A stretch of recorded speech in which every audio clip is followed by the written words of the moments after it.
Hey guys, thanks for joining us for this 77th episode in Season 2 of Good Questions with Cameron Dole. Special guests on this episode include country singer and songwriter Alannah McCready.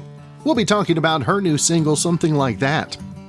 We'll also share our monthly visit with our good friend grill man extraordinaire Meathead Goldwyn. We'll talk all about burgers and Memorial Day grilling on today's visit. Of course, if you would, please take the time to subscribe, comment, leave some feedback, check out the shop, and of course share with your friends. Now, what do you do on days where you've got zero energy and you really need to wake up? I mean, probably much like this morning, right? Well, a new survey found we have at least 2 times every day where we need an energy boost. Now, the average times when they happen are 11:49 a.m. and 3:49 p.m. So what do you do to wake yourself up? Well, the survey found the 20 most common things, and the top 10 are drink coffee, go for a walk, drink water, eat some chocolate, listen to music, open a window to get some air, roll down the window if you're driving, eat candy, drink an energy drink, and eat an energy bar.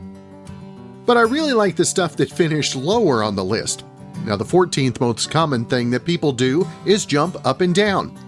The 16th most common thing is to sing, and the 17th most common is to slap themselves in the face.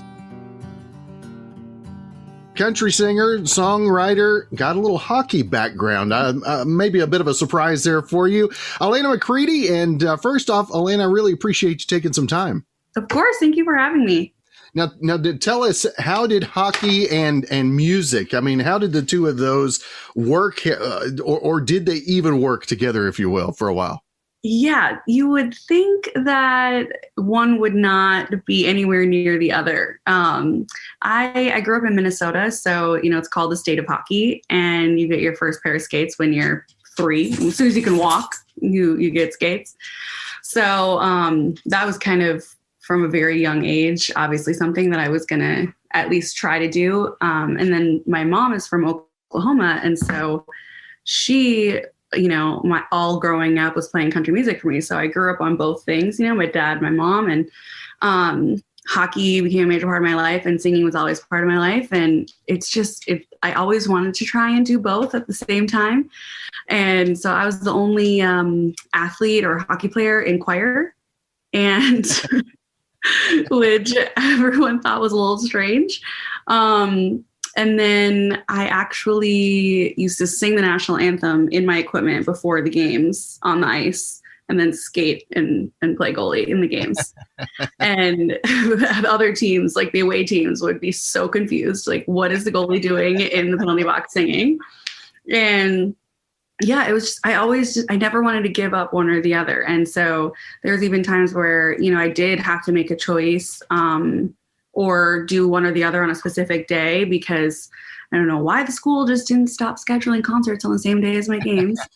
But I would go in and, sing all of my soprano parts for the whole concert to my choir director, because I had a game the same night. Mm. So it's like, you just got to do what you got to do. And just make it work. Now, when did you decide that music full time was the aspiration for you? I think it's always what I wanted to do full time. I always knew. I mean, there's pictures that I drew when I was little, even to my parents, that they actually just found recently and decided to frame in our house of these stick figures. And I drew myself singing in front of people and say, I feel happy when I sing. And I'm like, 5-year-old me even knew this is what I was supposed to be doing.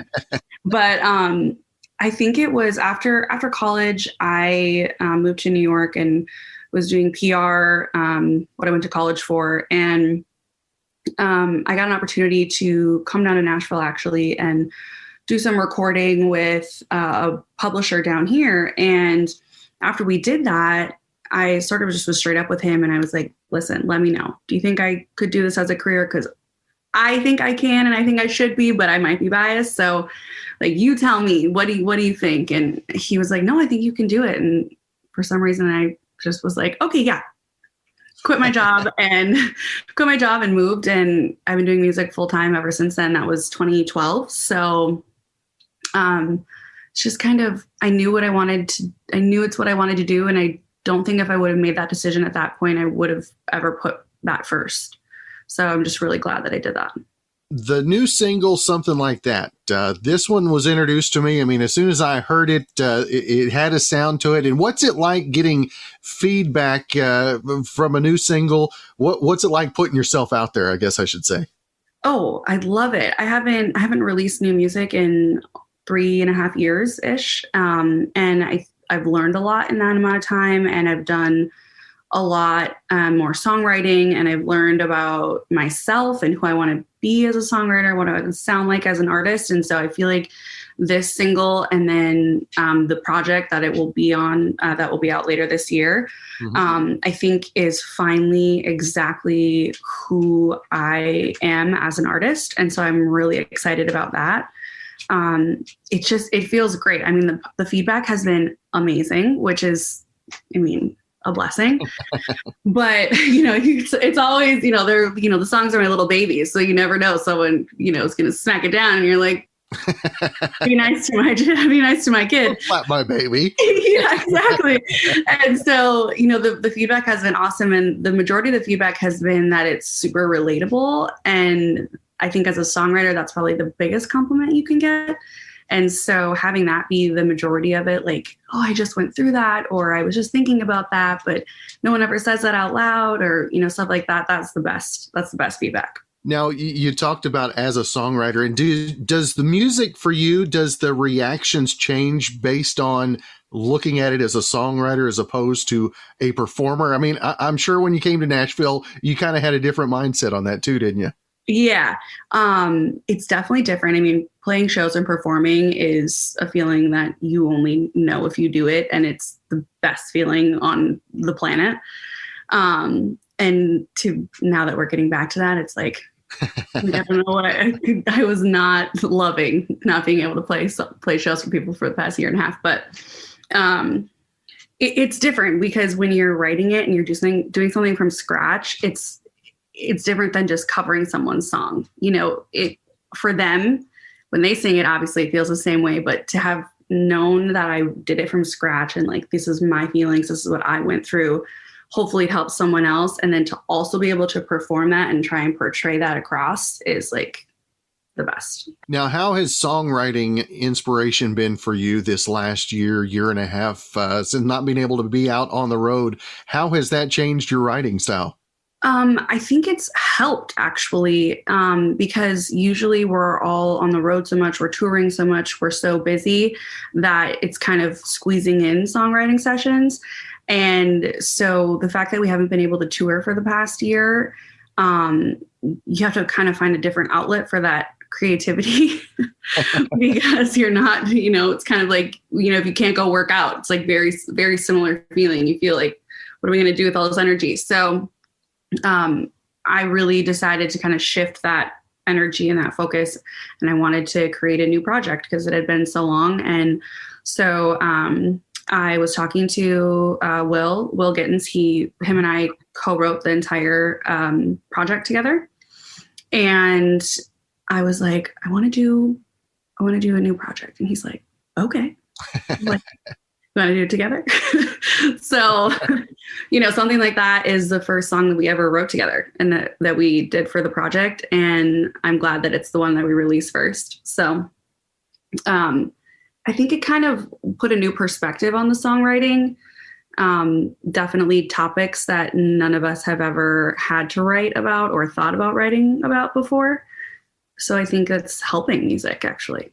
Now, you talk about missing being on the road. What is it about the performance? Is it, I love hearing from different people because different ones, it's backstage is the thing that they miss, the feeling right before or when you hear your name announced. What is it for you that you miss the most? Oh, well, all of it. But I think for me, it's the very start of a show. Like, because we all have, set lists that we do. So like right. You know what's coming, and everyone always usually puts, a big, banger song first to like get everyone going. Right. And for me, it's that like first initial just of the band together, and we're all just like in it and sync, and people, like, as soon as that first note hits or the first, like, drums go and everyone in the room just like goes nuts. It's that, because you look out and you're like, this is, yeah, feels right. This feels right. We're where we're supposed to be, right? Yeah. Now, have you had the opportunity to play even any social distance shows over the last year, if you will? Yeah, I did some Zoom stuff, and then since everything's been starting to open back up, I've been doing some acoustic stuff, just like some small stuff, which, I mean, even that is amazing. Just to even be in a room full of people singing songs, I'll take it. But I will never turn down a show ever again for the rest of my life. Like, we have that now documented, so probably people are going to hold me to that. But not being able to do it, I'm like, I'm never saying no. Now, what's been the biggest tech thing that you've had to learn or to master over the last year? Well, I didn't even know what Zoom was until this happened. And of course, all my corporate friends are like, what do you mean? We do that every day. And I'm like, my job is not in office. So I'm like, so I had to have some of my friends who work in the corporate world teach me how to Zoom. And initially, right in the beginning, when it was all starting to be on Zoom, they were like, yes, you can borrow my Zoom account, or like, like sharing Netflix accounts, but we're sharing Zoom accounts now. So I think that probably, and then also when playing, like Zoom shows or virtual shows, I think trying to figure out the best way to still connect with people on the other side, we're not in the same room, was a big challenge. Now, did the providers, did they make it easier for you to do live streams and get interactions? I know when they first started, I mean, they'd play and they weren't getting even the messages on the screen or anything. Did that improve over time? Over time, for sure. But it's still hard because, you're playing and you're back here, and then you're like, let me see what this person is right in it. And then, it just kind of gets a little bit awkward. But I mean, I think they kind of evolved, which is good. But still, I don't think that the platforms are really built for that. Right. It was really only so much you can do. And definitely, they weren't expecting to have to accommodate for that. So. Now, what did you pick from 2020 that maybe that you focused in on yourself? Was it the songwriting that you mentioned earlier, or maybe something vocally that you really honed in on? Yeah, I think definitely songwriting, because I was finding it, with touring. I mean, last year was the longest amount of time I think I'd ever spent at home in one stretch of time. And I'm like, my dog's loving it, obviously, but I'm like, this is weird. So I'm like, it took me a good couple months to kind of refocus. And then it clicked. I was like, you know what? I've been writing and I've been doing co-writes and that kind of stuff, but like now I want that to be like my focus professionally for the year. And so that's why I'm so happy that we were able to do a whole project. Now, speaking of the project, when is a launch date, a landing date? Is that still up in the air, or are we talking too early? You're like, I know the date, but you're not going to find out. Oh yeah, no. If I knew, I would tell you. Actually, I don't know. I'd have to ask my publicist if I'm allowed to share that stuff. I'm really bad at that. But it will be this year. For sure. The remaining songs, I can tell you it's going to be a 5-song EP. So that's the, general specifics. It's a 5-song EP, and it's just nice. We recorded all of them in Will and Sterling, his brother, who produced the whole project. We recorded all of them in their home studio in Atlanta. And so I feel like that's kind of cool because we did it all during quarantine, and it was like a home project basically that we did. And the three of us did the whole thing together, and which was really fun. But it will be end of the remaining songs are being mixed and mastered right now. That's what I'll tell you. There you go. Yeah. It will be soon, and it will be this year. And I do have a title, but I can't tell you that. I'm not going to delve too deep. I'm not going to go there. So that's awesome. Now, Alannah, if folks want to keep up with the dates as those become available, upcoming tour stops, all of that, where's the best place to keep up with social media as well? So on social media, it's Alannah McCready Music everywhere. Across the board. I tried to make that as streamlined as possible. So it's Alannah McCready Music everywhere. And then my website is alannahmccready.com. And that's pretty much everything. It's kind of really easy to find me because I don't have a normal name. So, which I'm lucky, I guess. But yeah, my artist pages and everything is just Alannah McCready Music. All right. Well, Alannah, it has been great to have a chance to visit with you a little bit, learn about the music, and hopefully we can catch up again real soon. Yes, thank you. And thank you for listening. Now, I've heard a lot of people say that being cooped up during the pandemic was driving them nuts. And I guess some of us meant that literally. Now, someone asked people to name the weird habits that they've added to their routine in the past year, and here are a few of my favorites. Number 1, a woman stopped eating the cream in the middle of Oreo cookies. Instead, she now mashes them into a softball-sized hunk of cream that she's hoarding for later. Ooh. Number 2, a family had a decorative plastic duck sitting around, so they've been placing it on the floor all over the house and then pretending that it got there on its own. Number 3, a woman read that if you keep feeding crows, they'll start bringing gifts like bottle caps. So now she does it every day, hoping they'll bring garbage gifts someday. Number 4, someone downloaded an app that tracks planes overhead. And now they check it to see where the people are flying in from and imagine what it would be like to live there. Number 5, someone named every squirrel in their yard and gave them all backstories. And number 6, someone admitted they've been watching shows and hitting pause to argue about the plot with an imaginary friend on their couch. Now, just because we've been home so much doesn't mean we've stopped buying things on a whim. A new survey found impulse spending has jumped 51% in the last year, and 2/3 of it was done from home on our phones and computers. Now, the average American has made 12 impulse buys and spent $276 on them every month. Which is a lot, but that also includes all the impulse buys we make at the grocery store. Now here are the top 10 things we buy on a whim. Number 1, food and groceries. Number 2, things for around the house. Number 3, clothes. Number 4, coffee, like stopping at Starbucks because you feel like it. Number 5, toys for our kids. Number 6, delivery or takeout when we don't want to cook. Number 7, books. Number 8, vehicles. Number 9, gadgets and tech stuff. And number 10, things like massages and other spa services. Our final guest on the podcast today, and a good friend of the show as well, grill man extraordinaire. He's got the book off of his right shoulder. I've got it off of my left shoulder as well today. Meathead Goldwyn with us, and Meathead, always good to see you, my friend. Great to talk to you again, Cameron. This and we love talking grilling, and like you mentioned before you came on this morning, coming up on Memorial Day, and a lot of folks, that is the start of grill season.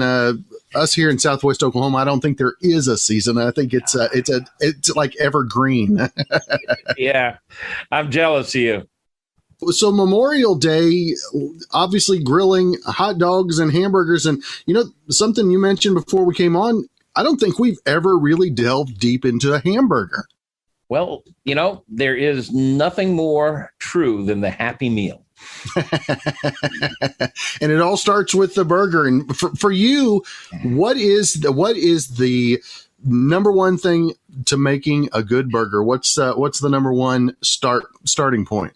Well, I think the starting point is you got to decide, are you going to do what I call a steakhouse steak burger, or are you going to do a quarter pounder, a thin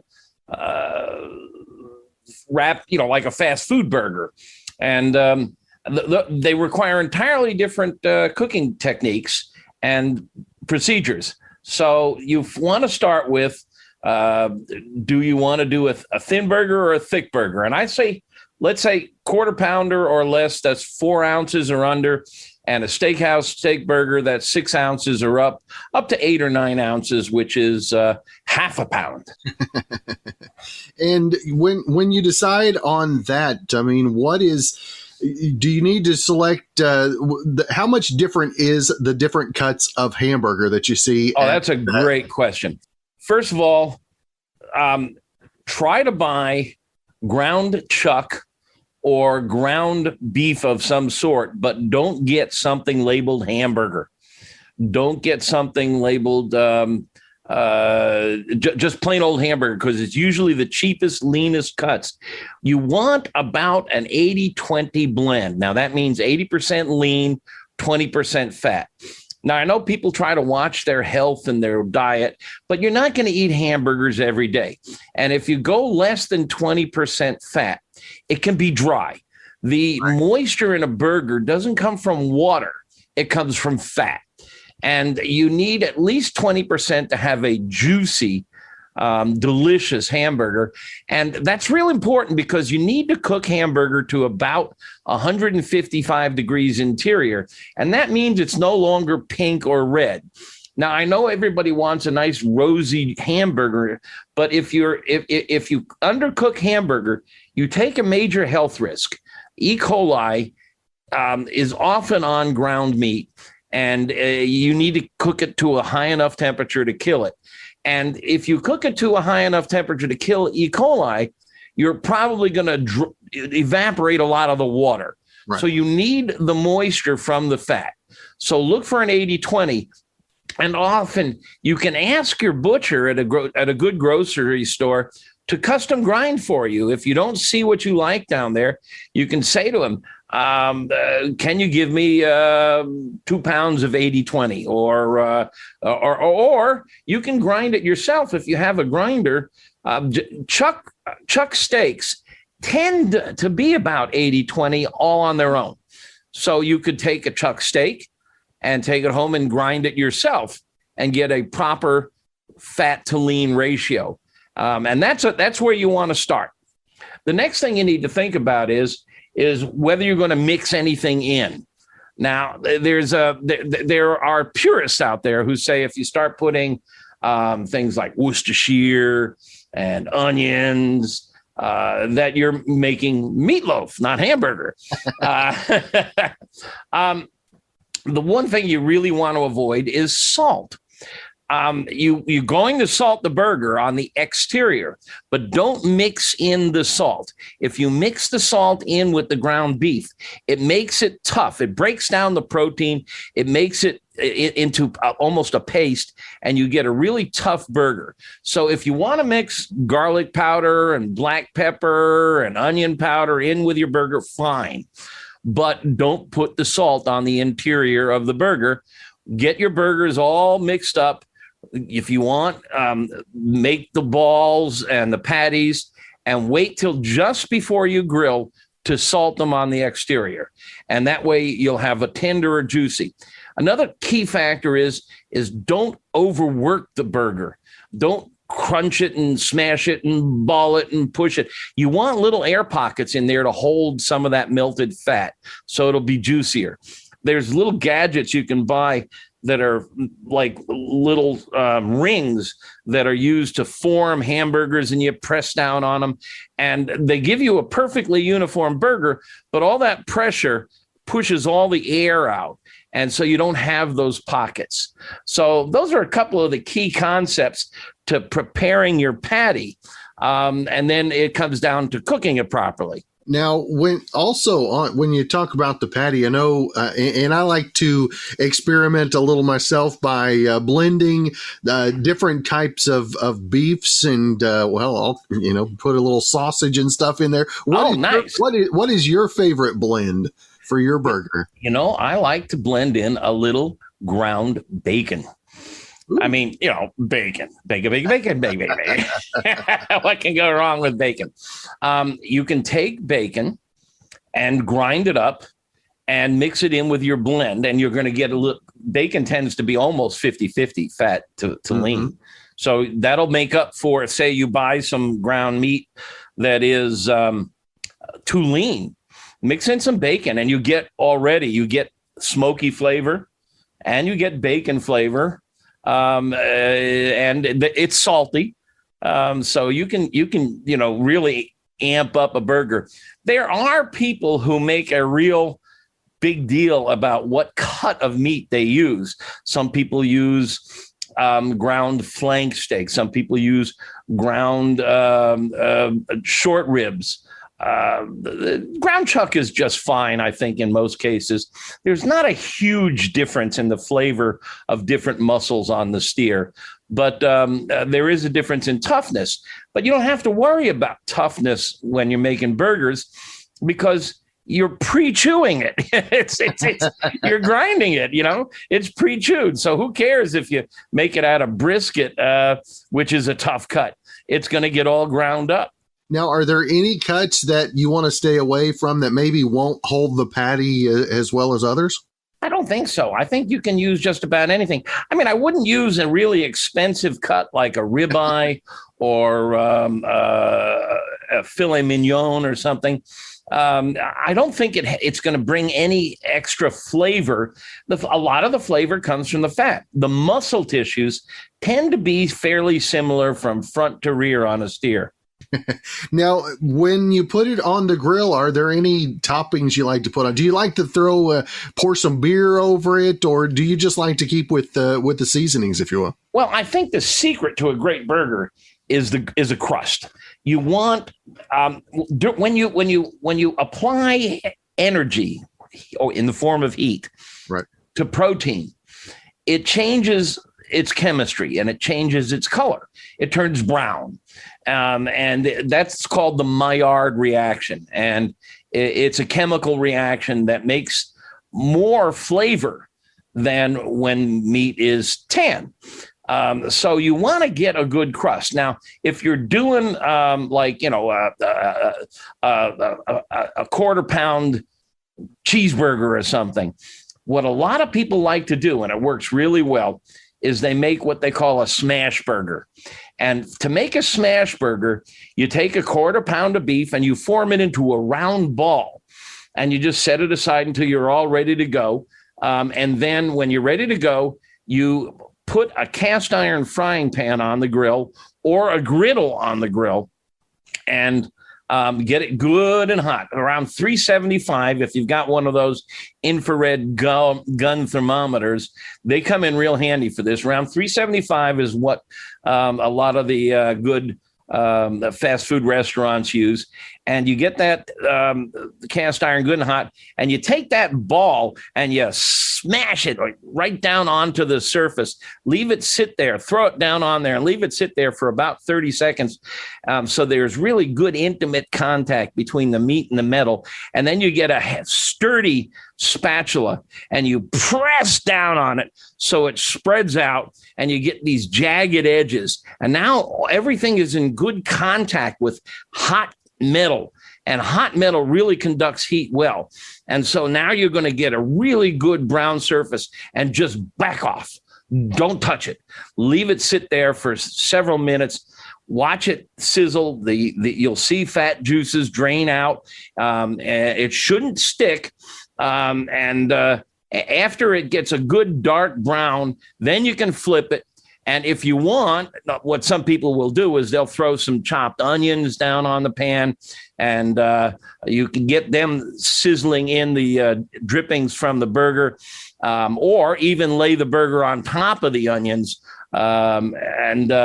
You get it nice and dark on both sides and bring it up to about 155 in the center, and you've got a really good smash burger. Well, it sounds like every burger that you're describing could be described as a meatloaf on a grill. Well, I personally don't go for a lot of add-ins and mix-ins. I don't mix in onion. I don't mix in Worcestershire sauce. I don't mix in any of the, I'll put in a simple onion powder, garlic powder, black pepper, salt it on the outside, get a good smash on the surface. Now, the alternative is the steakhouse steak burger. And now you're going 6 ounces or bigger.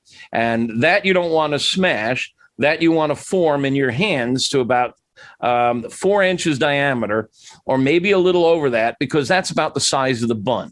Right. And you get that going, and then you kind of press down a little in the center, so there's just a little bit of a crater, because what happens when it cooks is it blows up, and you'll get this mound in the center. If you press it down a little bit, when it blows up, it'll be flat on the top and bottom. Those 6 or 8 ounce burgers, those are my favorite. I prefer them to smash burgers. And I'll tell you, one of my favorite things to do with any burger is I make a secret sauce. I call it a burger glop. And there's a recipe for it on our website, AmazingRibs.com.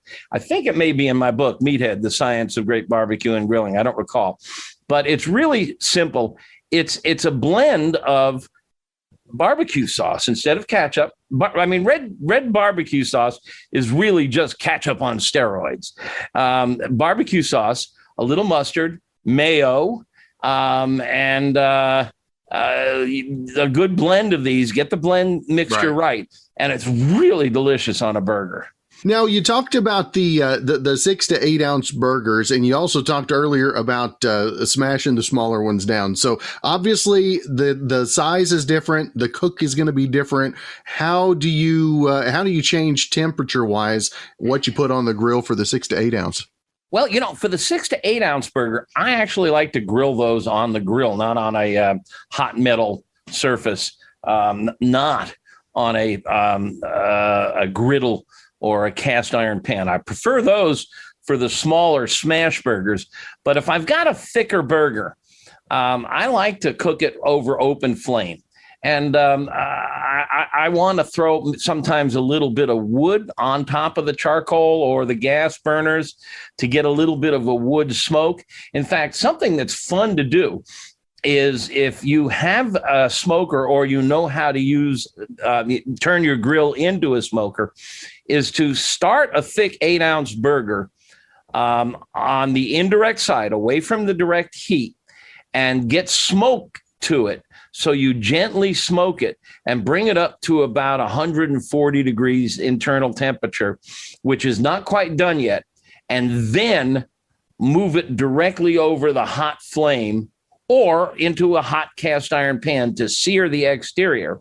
And you'll get a nice smoky flavor, kind of flavor you just can't get in a restaurant. So you sear at the end on yes. that one. Okay. Yeah, we call it reverse sear. And what that does is it makes the burger more even temperature throughout. If you sear something in the beginning of the cook, you get a dark surface, then a layer of brown, then a layer of tan, then a layer of pink, then a layer of perfectly cooked meat in the center.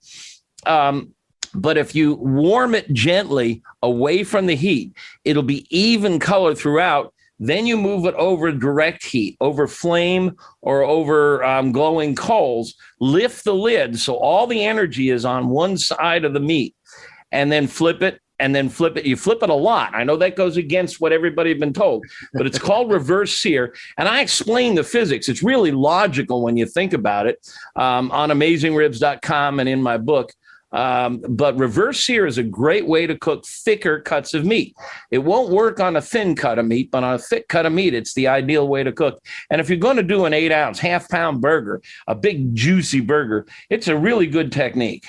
Now, when you talk about a different technique and flipping it so many times, what kind of time are we talking? How much different time-wise? It can actually take about 20 minutes or longer to get it up to about 140, 145, depending on the amount, how hot the air is surrounding it, before you bring it over to the hot side and sear it.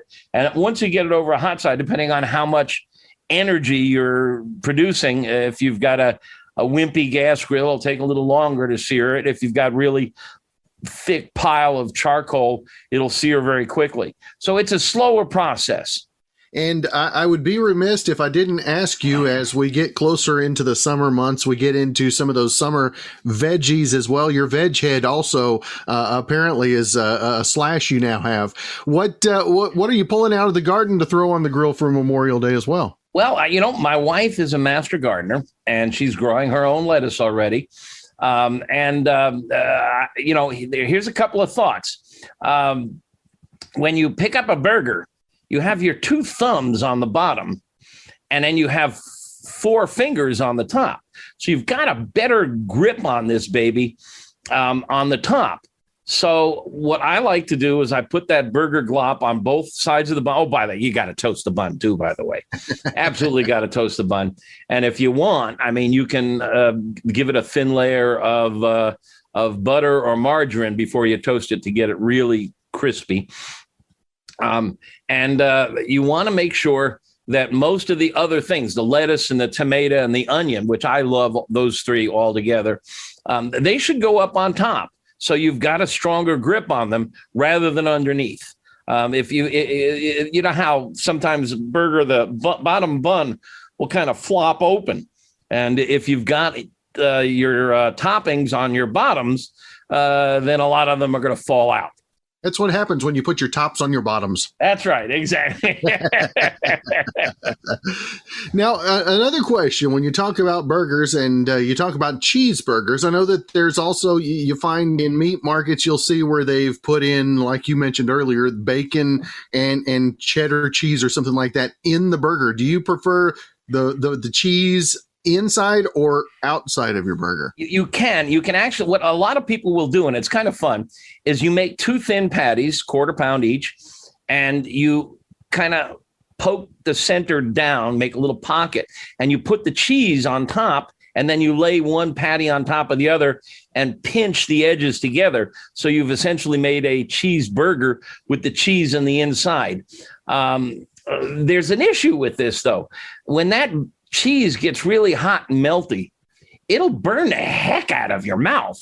It can really get hot. I prefer to put the cheese on top. And for me, there's all kinds of really good melting cheeses out there. But for me, it's good old fashioned American cheese. You buy those little slices by Kraft or whomever they are. And that's, to me, that's a cheeseburger. That's Memorial Day. Yeah. Of course, Meathead, if folks want to find any of the stuff we've talked about today, obviously they can check out the website or the book that you've got on your shelf, or myself as well. Yeah. I've got a whole bunch of stuff about hamburgers on AmazingRibs.com. Techniques, tips, recipes. Start with one article there called Hamburger Secrets, How the Zen Master Prepares a Really Happy Meal Hamburger. And that kind of summarizes a lot of these concepts and will really get you some great burgers. Well, that's good stuff. Again, Meathead Goldwyn, you can check out his website, AmazingRibs.com, all the socials as well. And Meathead, always good to visit with you, and look forward to our June visit. My pleasure. Always fun talking to you, Cameron. Well, thanks again for joining us for this 77th episode in Season 2 of Good Questions with Cameron Dole. If you ever have a comment, question, or anything else you'd like to know, you can hit me up on the contact page at gqwithcam.com. You can also find me on Instagram, Twitter, and Facebook at gqwithcam. If you'd like to help out in the funding for this podcast, visit our merch store. We've got hoodies, shirts, stickers, mugs, tumblers, and more. That's at gqwithcam.com/shop. If you have a special guest idea, email me, gqwithcam@gmail.com. Thanks again to our good friend Brandon Allen for coming up with the theme music for Good Questions with Cameron Dole. We're going to let him play us out and hope you guys have a great rest of your Monday.